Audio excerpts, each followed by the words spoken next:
to Sweden and Brazil to Pakistan, an international reckoning is taking place. Although the Me Too movement began with activists here in the United States, similar pushes for women's rights have since emerged from around the world. The treatment and status of women and girls is fundamentally shifting, changing cultural taboos and overcoming political barriers because of the many brave women who have chosen to speak out against what has been normalized for far too long. Good evening and welcome to the program. Thanks for joining us. I'm Liz Brailsford, President and CEO of the World Affairs Council of Dallas-Fort Worth. Our program this evening features Rachel Vogelstein and Meighan Stone, Senior Fellows at the Council on Foreign Relations and co-authors of the newly released Awakening, Me Too and the Global Fight for Women's Rights. Michelle Thomas, Assistant Vice President in the Chief Compliance Office at AT&T, joins us to moderate this important discussion. You can purchase your copies of Awakening at Interrobang Books, our local bookstore partner, and our audience receives a 10% discount from the Interrobang Books online store by using the code dfwworld. And remember, that code is good for any of the books in your shopping cart, not just this book. This program is part of the Patricia M. Patterson Endowed Lecture Series. Pat is a member of both our council and the Council on Foreign Relations, as she has been for a long time, and she's proud to support both of our organizations. We appreciate her sustained support and dedication to the council's mission and programming.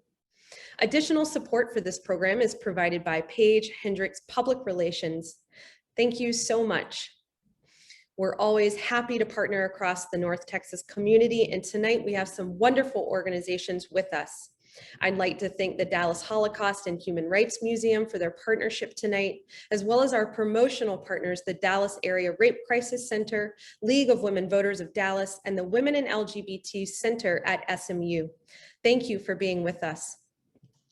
The Council will continue to offer top-tier virtual programming through summer and into the beginning of fall, so continue to check out our website at dfwworld.org for newly scheduled events. And now I'd like to invite Paige Hendricks to introduce tonight's speakers. Paige is an expert strategic communications consultant, and after a career in newspapers in Alabama and New York, she returned to DFW to found Paige Hendricks Public Relations. Paige is on the board of Educational First Steps and on the TCU's Schieffer College Board of Visitors. She is a valued member of our council, and we thank her for her engagement on the issue we are here to discuss this evening. And with that, Paige, I will give it over to you, so please take it away. Thank you so much, Liz. Rachel Vogelstein is the Douglas Dillon Senior Fellow at the Council on Foreign Relations and the director of its Women and Foreign Policy Program. She has worked for the advancement of women's rights around the globe from many different perspectives, as a lawyer, a professor, in the State Department, and at the White House, in the nonprofit sector with the Clinton Foundation, and in an expert advisor role on several boards, from Time's Up to the National Women's History Museum. Meighan Stone is CFR's Senior Fellow for Women and Foreign Policy. With her background in women's advocacy, international development, and media outreach, she has led projects with the World Economic Forum, FIFA, the United Nations, the Clinton Global Initiative, and Bono's One campaign. She previously served as president of the Malala Fund, a nonprofit advocating for women's education worldwide, as well as an entrepreneurship fellow at Harvard University's Shorenstein Center. As Liz mentioned, joining us to moderate tonight's program is Michelle Thomas. Michelle serves as AT&T's Assistant Vice President in the Chief Compliance Office. She's responsible for programs that drive the ethical culture of the company. Previously, she worked in external and legislative affairs at AT&T, where she interfaced with federal, state, and local elected officials, as well as business and community leaders. She has served as chairperson for the North Texas Ethics and Compliance Council and on the AT&T Women's Leadership Council, among her other community roles. How fortunate we are to have Michelle with us to guide the conversation this evening and to provide her unique perspective. Michelle, over to you. Thank you so much, Paige. And thank you, Liz, for your leadership at the World Affairs Council here in Dallas, and for inviting me for this timely and important discussion with Rachel and Meighan. I'm thrilled to have this conversation with two champions in the fight of women's rights. They are colleagues at the Council for Foreign Relations Women in Foreign Policy Program and now co-authors. Since 2017, millions have joined the global movement known as #MeToo, catalyzing an unprecedented wave of women's activism powered by technology that reaches across borders, races, religions, and economic divides. Today, women in more than 100 countries are using the hashtag to fight the violence and discrimination they face, and they're winning. What started as an online campaign against sexual harassment has triggered the most widespread cultural reckoning on women's rights in history, with global implications for women's participation in economy, politics, and across social and cultural life. Awakening is the first book to capture the global impact of this breakthrough movement, bringing together political analysts and inspiring personal stories from women in 7 countries: Brazil, China, Egypt, Nigeria, Pakistan, Sweden, and Tunisia. Awakening takes readers to the front lines of a networked movement that's fundamentally shifting how women organize for their own equality. That from the inside book cover of Awakening. So welcome, Meighan, welcome, Rachel, and congratulations on the launch of your book, Awakening, just 2 days ago. Thank you so much. Yes. So I love how you start the book with your stories in the author's notes. So let's begin this discussion by you telling us a little bit more of your experience and, in essence, your awakening in the advancement of women's rights. Rachel, do you want to start us off? Absolutely. And let me take an opportunity to thank you for moderating tonight and to the World Affairs Council for hosting us. We're really privileged to be here to talk about Awakening.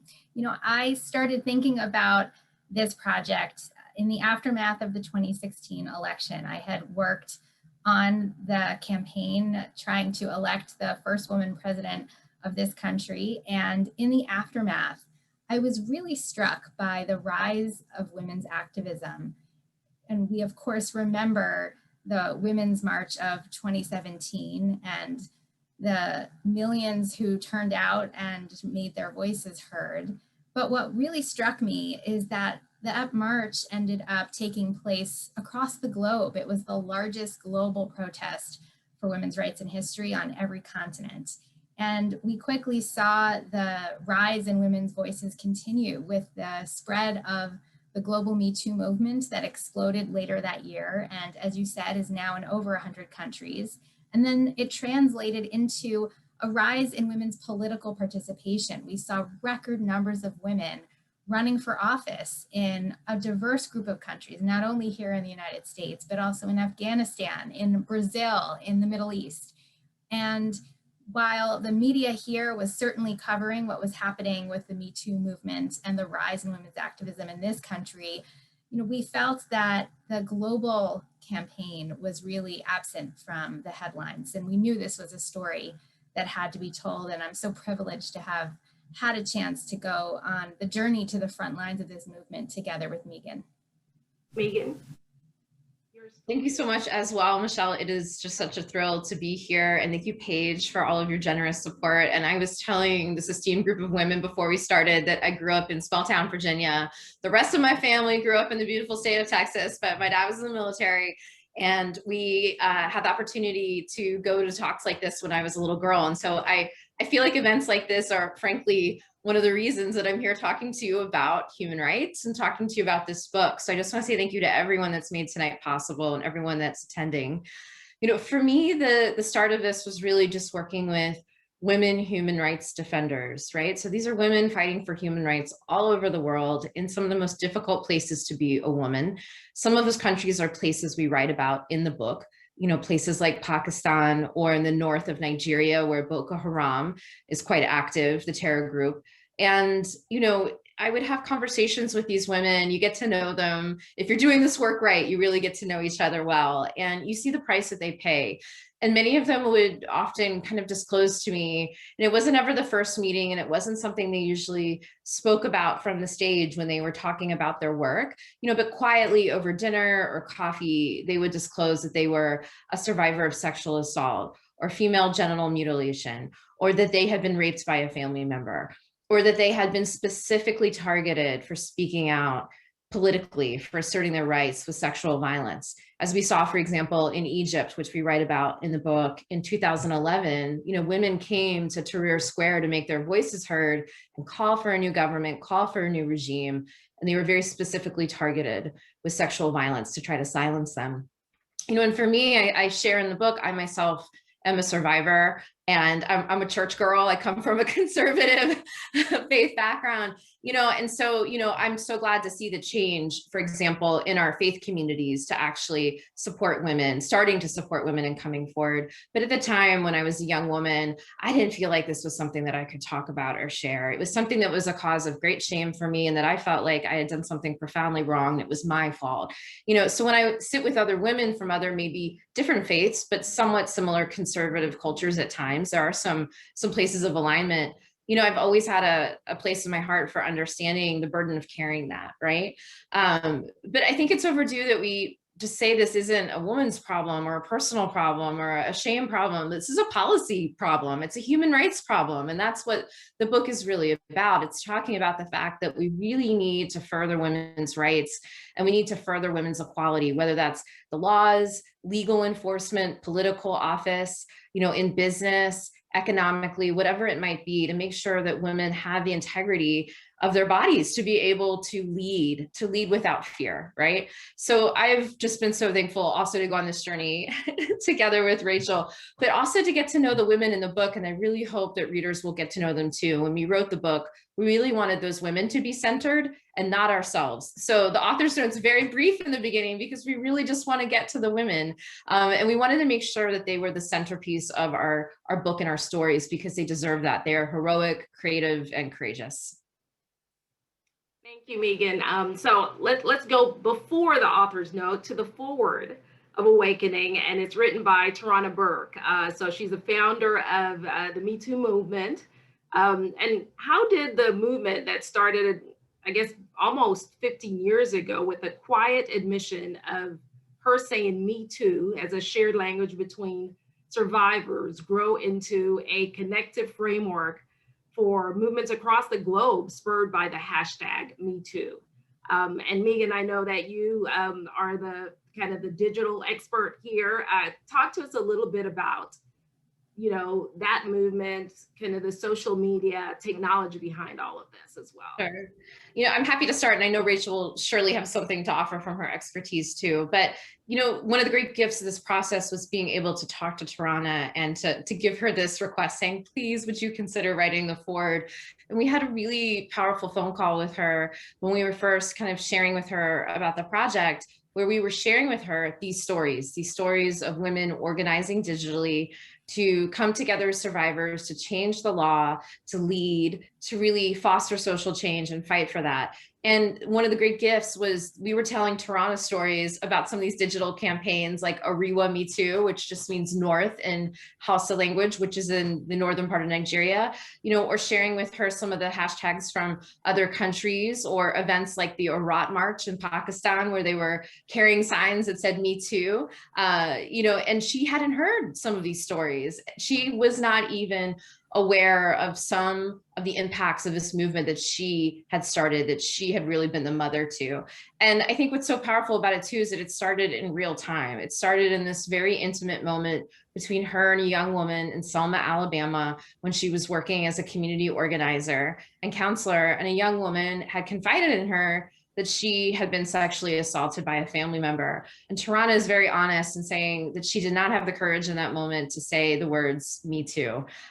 She was carrying that shame, that vulnerability. And, that was the birth of the movement. But then when it starts hitting the internet, it goes viral, right? We all know that in 2017, we saw this incredible spread. And Rachel and I did research where we saw that this hashtag went viral in 100 countries. It's been customized into dozens of languages. So the campaign became hyper-localized, but also transnational, right? So, women in the countries that we study made it their own, but then they were also taking tactics from other countries, inspirations, lessons learned, figuring out how they could use content and use Twitter and Facebook and WhatsApp to organize. And so that was really fulfilling to see that the movement had such vibrancy, and that it also, because of the digital tools, was able to bring in a more diverse group of women than ever before. There were women from all kinds of racial, ethnic, religious backgrounds, socioeconomic backgrounds that were able to take part because of the digital organizing. Nice. Rachel, I know that you can add to that. Absolutely. I mean, we were really struck in country after country to see how 21st century tools transformed the movement, the methods used, and the speed. During earlier eras of the women's rights movement, victories were won only after lifetimes of organizing. It took more than a century for women globally to win the right to vote. It took decades to enshrine the principle that women's rights are human rights into international law. But today, thanks to these new digital tools, the movement can mobilize millions in a matter of weeks or even days. And the tools, as Meighan said, have also helped to create this incredible diversity in the global women's movement, granting purchase to anyone with access to an internet connection and helping women find new strength in numbers. We argue in the book that the internet has become, in some senses, a 21st century public square for women, especially in places where their freedom is circumscribed and they can't gather safely in public, but they can post anonymously online. And the result is a global women's movement that is more diverse, more powerful, and more far-reaching than at any point in history. I love that. So as we move on, one of the other things that, as I looked at the global impact of hashtag #MeToo, Meighan, in your story, you talked about it's important to emphasize that awakening is not about women around the world being awakened to Western feminism, nor is it a book about Western white feminists teaching women in other countries about their own liberation. So how has the hashtag #MeToo movement in the US informed the global movement? And conversely, what lessons can the US learn from the international advancements? And we'll start with you, Rachel. Well, in the nations that we went to, women, we know, have long organized for their own equality. And interestingly, in many of the countries we write about, online activism on sexual harassment and abuse long predates the popularization of the #MeToo hashtag here in the United States. Now, I'll give an example. In Brazil, back in 2013, there was an online campaign against street harassment called Chega de Fiu Fiu, which translates from Portuguese into "no more catcalling." And that snowballs into a new hashtag campaign, which was issued under the phrase "Meu primeiro assédio," which stands for "my first harassment," where women across Brazil, in what became the 5th most frequently searched phrase on Google in that country, began to post about their first experiences, their initiation into this culture of harassment and abuse. And that creates an awakening that then turns from a campaign against sexual harassment into campaigns for political power. This is all happening before the #MeToo movement goes viral here in this country. Now, of course, when the movement does go viral and it becomes global, women activists who were already working on these issues in country for decades find strength in this collective power. I remember one activist I interviewed in Brazil saying it was as if they were finally validated, where the world was saying, see, this isn't okay anymore. And so that strength, not only in numbers, but across borders, really helped the movement do even more in local contexts.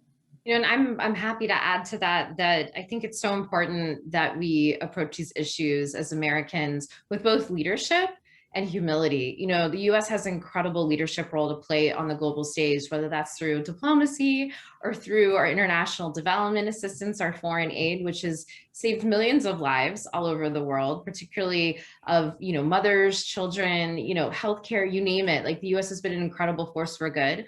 But it's also important to approach the work with humility, that our words, our terms, our ways of working, what we think is most vital may or may not work for a community. And that it's really important, as we argue in the book, to actually work backwards from what these women are telling us themselves in their communities. What do they need?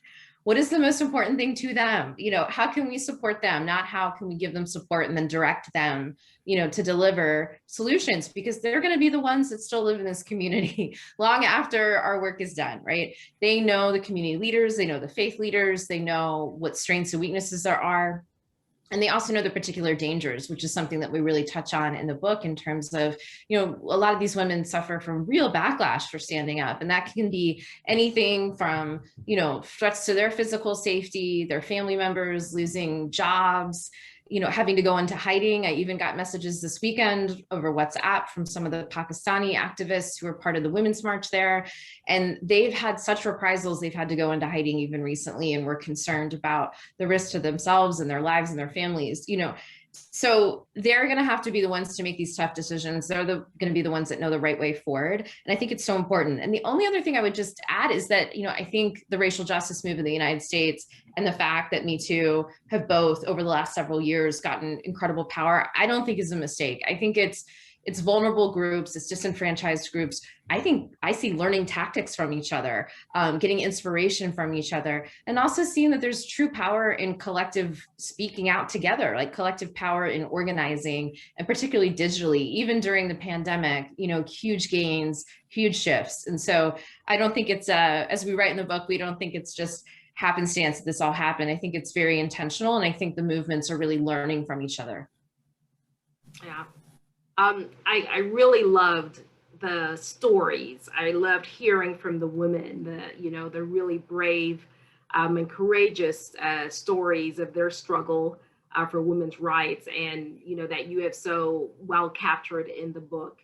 Can we hear just a few of the stories that really stand out to you? And I know they all stand out because you wrote about them, but would love to hear some that, you know, that are just impactful. You talked about the Meighan, you just talked about the fact that race and color probably comes into play as well. And Marielle Franco's story in Brazil really stood out to me as well. So would love to hear some of the ones that really speak to you and that you think our audience here today would love to hear about.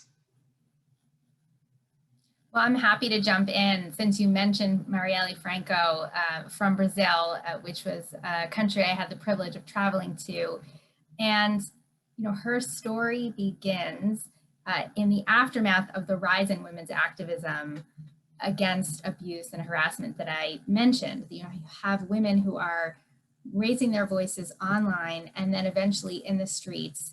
This incredible rise in activism starting in 2013 and cascading over several years. It was within that context that women in Brazil began to turn to campaigns and political participation as part of the solution to the problem of harassment, recognizing that many of the people making the laws were neither women nor were they survivors. And so that gives rise to an election in 2016 in Rio de Janeiro of an incredibly courageous woman, Marielle Franco, who is a Black lesbian human rights activist from the favelas, the urban slums on the periphery of the city, who no one expects to win political power in a country that's controlled by privileged white men. But in 2016, After all of this activism and women joining together across racial, ethnic, religious, and economic divides, she's ultimately elected in a landslide. She's the 5th highest vote getter out of the 50 candidates who win.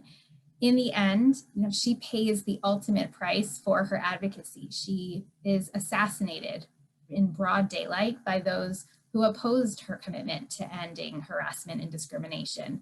But I remember her chief of staff telling us that those who were opposed to her and ended her life thought that by killing Marielle, they would bury her. And instead, they planted a seed, because following her assassination, a record number of women, and women of color in particular, Afro-Brazilian women who for so long were underrepresented and overlooked in the political process, decide that they are going to run for office. They're not going to back down. And women's political participation in the 2018 federal elections jumps from 10 to 15%.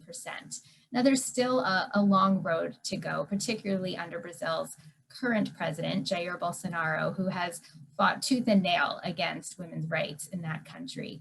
But Brazilian women are assuming positions of power in record numbers, and that will give them the power ultimately to transform the agenda. I think of one particular woman in one of the chapters that I was really grateful to work on, which is focused on Nigeria. A young woman, she's in her mid-20s, right? So not the age we usually think of as leaders of foreign policy. And I think that's wrong. I think it needs to change. But I may be, partial, because I started working for Malala when she was 16 years old. So I have a lot of faith. I have a lot of faith in young people's ability to lead. But Fakriya's like in her mid-20s. She's living in the northern part of Nigeria. She's from Kaduna State. And she and another woman who's a survivor, Khadija Adamu, she sees Khadijah's post about being assaulted by a partner and almost losing her life. And, just in a moment, she decides, Fakriya decides she's going to lend her support. And so she just writes back really quickly, I'm here for you. I'm supporting you. Ariwa, me too, meaning the northern part of Nigeria, me too. So customizing the hashtag. This starts to catch like wildfire. It winds up translating into them being able to get government officials to step down who've been sexually harassing and assaulting women. It winds up in them helping to force through legislation in the northern part of Nigeria that changes the age that young women can get married, because forced early marriage is a huge issue, child marriage in northern Nigeria. And it winds up inspiring women in the majority Christian South. So these are majority Muslim communities in the North, and the majority Christian communities in the South are coming together. And the women in the South wind up taking down university professors who were demanding sex for grades from their students at some of the top universities in Nigeria. They wind up naming and shaming celebrity, evangelical church pastors there that were allegedly abusing young women, underage women, under the guise of pastoring them. And, this movement really just connects across some of these barriers, right, that we think really are supposed to separate us or are hard to overcome. And so I really am inspired by women like Fakriya, because like her work has taken on a life of its own, but if she hadn't come forward, it wouldn't have started. And I will say, we had Fakriya come speak with us at the Council on Foreign Relations 2 nights ago, and it's common to lose power. In Nigeria, the power gets cut. That sometimes happens in Texas too lately, as we all know. But she just kept going. The power went out and she was like, don't worry about it. The internet won't go out. I can still keep talking. So she's sitting there in the dark, unstoppable, just telling us about all the legislation she's fighting for.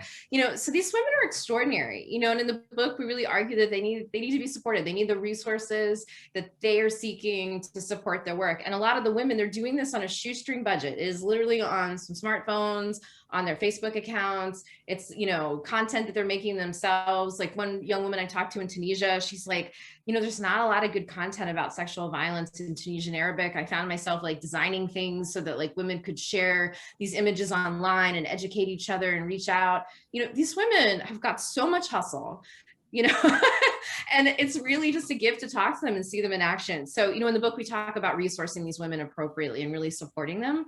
And that's something that we hope will change. The first question that we received was, who will protect an entire generation of Afghan women who grew up without major restrictions while the Taliban destroys their freedom?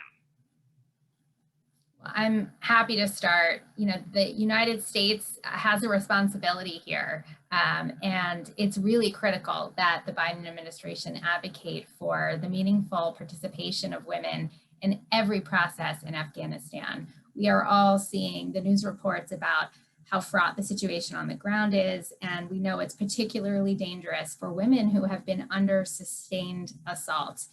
But as the questioner notes, and just as the Me Too movement has kind of shifted the understanding that women have of their power and their place, so too is Afghanistan a different place for women and girls than it was 20 or 30 years ago. It has a constitution. Girls have returned to school. Women are in the workplace. That's the Afghanistan of today. And for the country to function effectively, women's fundamental rights cannot and should not be taken away.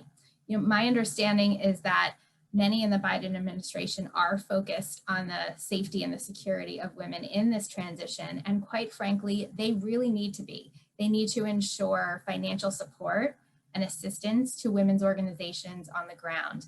They need to provide safety for the women who have been so vocal in fighting against the Taliban, and that includes visas. And they need to include women in all conflict resolution processes, not just because it's the right thing to do, but also because it's strategic, because doing so will advance long-term stability in that country and in the region. But I know Meighan has a lot to say about this issue too.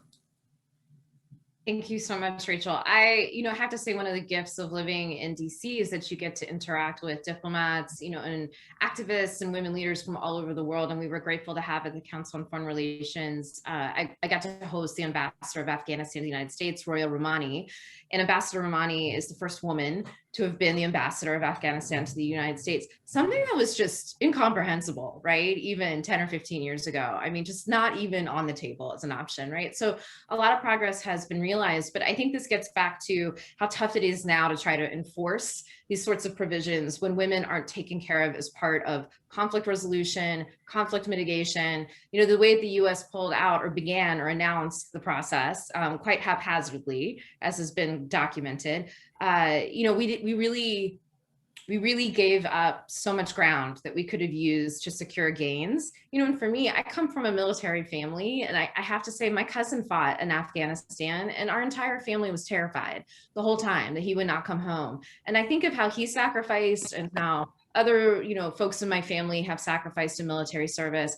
And I sure wish that some of these gains that Americans contributed so much time, American lives, and American tax dollars too, had been much more part of our negotiations, right? I'm grateful that the current leadership is working on this. And I'm also grateful that the dialogues come far enough that this is bipartisan. Like, can we shout out our former First Lady, Laura Bush, for always caring about this issue, and she's continued to advocate on it. There's leading Democratic women who are now fighting on the Hill to try to make sure these women are protected. So, I think it's really a sign of hope. This is a bipartisan issue, but, I think we're going to have to we're on the back foot now. We did not center women in those negotiations and how we were leaving Afghanistan. And I hope that's something that changes. And I think that will change when we see more women in senior diplomatic roles and senior leadership roles, because they're going to come to that negotiating table and make sure that women's interests are represented. Yeah, I love that. And, we see that in these stories that the hashtag #MeToo is more than just, sexual harassment, violence, and abuse. It really is a catalyst for a more global movement on broader women's rights. So, leading to women finding not only their voice, but their rightful place in, boardrooms and in politics and so forth. So, talk to us a little bit about some of the policy around what we're seeing, the changes in the movement there, whether it's, from a corporate responsibility standpoint or government, for some of the things that we're seeing in the women's rights movement. Well, in the book, we propose an agenda for action that's really informed by the women leaders that we talk to on the front lines of the movement that we've come to refer to as the 5 R's. And they are redress for survivors, reform of the law, representation for women, resources for implementation, and a recalibration of social norms. And we believe this agenda will help turn protest into progress so that women not only speak up to demand their rights, but also importantly have the power to implement them, and redress or justice for survivors of sexual assault and harassment is really at the top of the agenda for almost every Me Too activist that we interviewed. You know, for centuries, people accused of sexual abuse, especially those with the most power, have really had the legal system tipped in their favor, while the reputations and integrity of survivors have been put on trial. And this injustice helps explain why, before the online Me Too movement could offer both anonymity and strength in numbers, that so few women were willing to come forward to name what was plainly happening all around us. So delivering justice for survivors requires a functioning and balanced legal system, one that certainly protects the rights of the accused, but that also protects the rights of survivors and is free from discrimination and stereotypes about women. And in the book, we write about many legal victories and policy victories that already have been won in a lot of the countries that we highlight, but not everywhere. And as a first step, we recommend that governments need to ensure that there are adequate legal protections against harassment and assault in place in every country. 3 years into the Me Too movement, an astounding 50 countries still have no legal prohibitions on sexual harassment in the workplace. And we also know that even where there are laws prohibiting sexual abuse on the books, too often they're written in a way that prevents justice for women. So we need legislators to step up to eliminate rules that rig the system against survivors and shield abusers from accountability.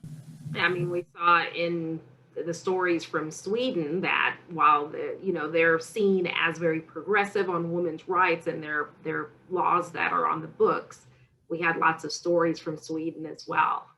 Not sure who wrote the chapter or did the research on Sweden, but I thought that was a very interesting, stories coming from that part of the world. Rachel did, so I'm sure she'd love to speak to that. And then I would love to talk a little more about the resourcing we need to deliver these women. So over to you. I'll jump in quickly on Sweden and mention that exactly, Michelle, as you say, Sweden is really thought of as a utopia for women. You know, it's a place with generous parental leave and childcare policies.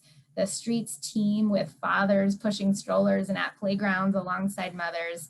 And yet the Me Too movement there really punctures this preconception of Sweden as a place of gender equality and awakens Swedes to the persistent inequalities that still remain. And the movement there was ignited by a woman named Cissi Wallin, who is a Swedish actress and writer who alleges that she was raped by a prominent male journalist. So she goes to the police with her claim, to no avail, no action is taken. And then years later, following the expose of Harvey Weinstein that she reads about online, she becomes inspired to post her own account on Instagram and quickly finds that numerous other women come forward to make disturbingly similar accusations against this man. After Cissi's initial public accusation, there's a wave of activism in Sweden, and women actually work together to organize across 65 different industries using really clever hashtags that helped the movement not only go viral, but stay in the news. So for example, the restaurant worker industry posted under a hashtag that translates to "We are boiling with rage." And the healthcare workers posted using a phrase that means "now it will really hurt." And unions posted under "not negotiable." And these humorous hashtags helped the movement kind of spread far and wide across the entire country. And as a result of the popularization of the movement, we see some legal reform. A consent law is passed and activists are able to take a lot of ground. But challenges really still remain. And that's exemplified by the case of Cissi Wallin, whose post initially sparked the movement there. Cissi is ultimately sued by her alleged attacker for defamation. And despite the fact that numerous other women came forward to make similar accusations, he wins his case, and Cissi is sentenced to pay him damages for the injury that she caused to his reputation. And this is a tactic that we see employed by powerful men all around the world. And it shows how our justice systems still cry out for reform. Meighan, I know you wanted to weigh in on the solutions.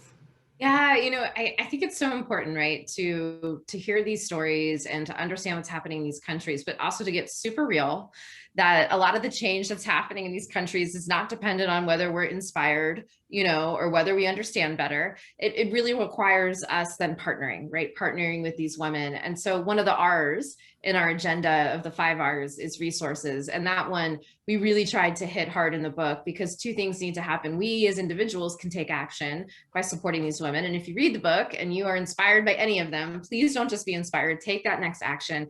You can find information about how to contact their organizations or support them in the book. And we tried to have a really robust list for each country.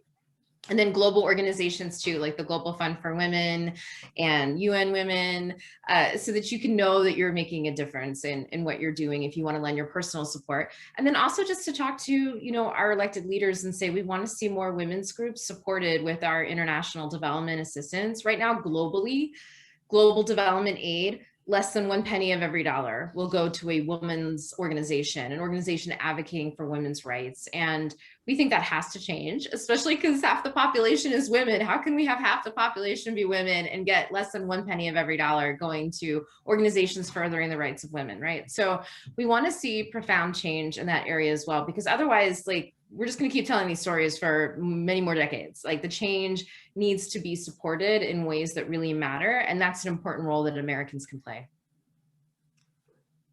So I'm going to go to another question from our audience. This is from Howard. What are your thoughts regarding the recent judicial ruling in the Bill Cosby case in light of the Me Too movement? We recently wrote about this in the Washington Post and basically said that our view is evaluating the strength of this global movement only through the lens of the consequences on one famous American man would really be a mistake. That case, we know, was flipped on a procedural technicality, not because the more than 60 women who came forward weren't believed.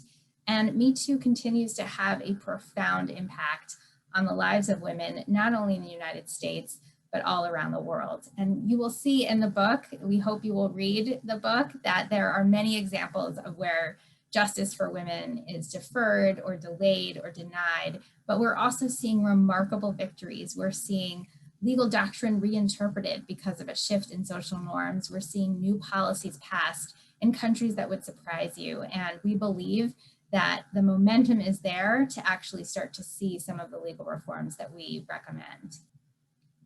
Excellent. So, you raise a point there with the progress. We see a lot of the high profile cases, public figures, politicians, entertainment industry. What does this look like for the economically disadvantaged or, some of the less publicized areas that we see? What does the movement look like for those people? So you totally got it right on the head, Michelle. It's if this movement's not working for those women, it's not working, right? If you can only win, if you can command the press and hire the fanciest lawyer and pursue legal action, which, even the United States can take years, right? What chance the hell does a woman earning less than $1 a day have, in parts of Pakistan, in parts of northern Nigeria, in Egypt? No chance, right? So this movement has to work for those women. The good news is that all the women we talk to in those countries who are leading this movement understand that, and they are already building tools and mechanisms to make sure that women from all backgrounds can access justice, ideally, right? So I think of in Pakistan, there's actually a woman there named Meighan Stone, who's a lawyer, and she's not only representing one of the most high-profile cases, which is of a Bollywood celebrity named Nisha Shafi, who accused another Pakistani celebrity of sexual harassment and dominated headlines. She also started up a legal defense fund, and this is very similar to what women did here in the United States with the Time's Up legal defense fund, recognizing that the movement here couldn't just be about actresses who were harassed by Harvey Weinstein. It had to work for women who were working on auto assembly lines and farm workers and women who were working in domestic care roles, so they've literally named that fund Time's Up No More in Urdu in Pakistan, and have been fielding calls from all over the country and have started representing women. And they've put together a group of attorneys, male and female, who are willing to take on these cases and help these women, which is really an incredible commitment, because the Pakistani legal system, not only do you not have a great chance of getting through it, on the merits of your case, because it's often not a just context, it's also, very bureaucratic, very delayed, and very hard to navigate, right? So you really do need that special help to get through it, to have a fighting chance, and they're doing that. I think of women in Egypt that are piloting cases. There's a woman named May Al-Shami, and she was able to get some of the first damages. She's one of the first 2 or 3 women to come forward. And although she's paid a terrible price for this, she had retributions in her workplace, she lost her job. The regime has come after her and said that she's part of a terror group for, daring to speak out about women's rights and her own experience. She still says she wouldn't change anything, because she knows that she went through this and it's going to pave a way for other women coming behind her. So it is challenging. The work is going to have to continue to focus on the least franchised, the least able, the least privileged. But I'm confident that the women in the movement all over the world know that, and they're focused on it.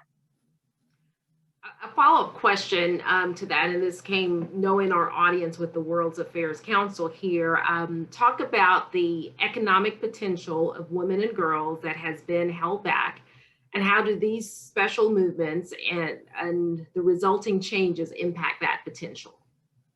That's a great question. And it's a question that we've gotten from some of our colleagues working on foreign affairs. Why does this issue matter? Why does this book matter when it comes to foreign policy? And our book shows how structural inequalities and power imbalances, which are fueled by sexual harassment and discrimination, undermine women's participation in economic life, in political life, and social life. And closing these gender gaps is not only a moral imperative, we argue that it's a strategic imperative, because doing so furthers prosperity, stability, and security, both at home and abroad. So let's take the issue of economic growth, which the questioner rightly raised. We know that closing gender gaps in the workforce would generate an estimated $12 to $25 trillion in global GDP growth. So think about that. At a time when we're struggling to recover from the worst economic crisis since the Great Depression, we are leaving trillions of dollars of economic potential on the table. So addressing barriers like harassment and discrimination that really impede female labor force participation and earning potential matters not only to women, it matters to all of us. I would just add briefly that being the human rights activist of this duo with this esteemed women's rights lawyer, that, I think it's important to make economic arguments, but it's also okay just to say that women should have equal rights as human beings. Like, that's also okay, and so I think it's great to make these economic arguments, but because we'll contribute to the economy is not a reason that women should have to produce to not be sexually assaulted or pushed out of the workplace. It is our right to be there. And it's funny because sometimes you talk to women in these countries and they say, thank you for doing all that research about how much money I'll put into my local economy. I agree. But could you also assert the fact that I have a right to be in these rooms and that I am a human who's worthy of equal rights to the men and boys in my family? So I feel like we have to always make both points, right? And that's why, we're so grateful to have former Secretary of State Hillary Clinton support the book, because of course her, historic statement at the 1995 Beijing Women's Conference, women's rights are human rights, was considered this mighty statement at the time, and we're still fighting that fight today, but we have come quite a long way. And that's also why we have faith for the future for this movement. So another question from the audience. Are religious groups of all faiths supporting the Me Too movement, or is there some pushback? I can take this one because I talk about my own faith community, and it's when I worked for Malala, I really enjoyed on long plane rides. We would have all kinds of discussions about Islam and about Christianity, and it would be like, what do you think happens when people die? Like, what do you think should happen if people are not good to each other? What do you think you need to do to be good to your family and community? What does your faith teach? And, really long flights, really boring drives, like we would have these really vibrant discussions. And it was such a gift, right? To learn more about not only, her faith, but how she applied it in her everyday life. And I think that there's so much to draw upon in all the world's major faiths. I think that we can stand for our own beliefs, but not against others. So I can work on this issue as someone who personally comes from a Christian background, but I don't need to stand against anyone else's positions. And I think if you go into these spaces ready to argue just based on human rights accords at the United Nations or your own background, you're going to lose the argument just immediately, right? Like nobody wants to be confronted with that.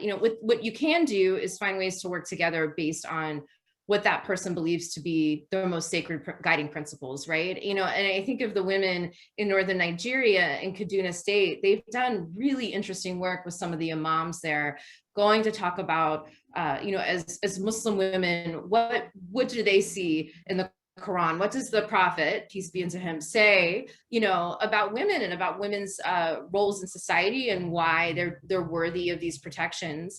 And they've even gone into Islamic schools and done consent education with girls and boys, right? Like we need to engage boys and men in this as well, and bring them along and be in unity, ideally, right? Let's believe for that. Maybe that's something all faiths can pray for, but I think that there's a lot of space there, but there's also pushback. Here in the United States, the Southern Baptist Convention has had a lot of public, discussions around the lack of reporting around sexual harassment and assault, and they even started their own hashtags. Some of the survivors did, Church Too.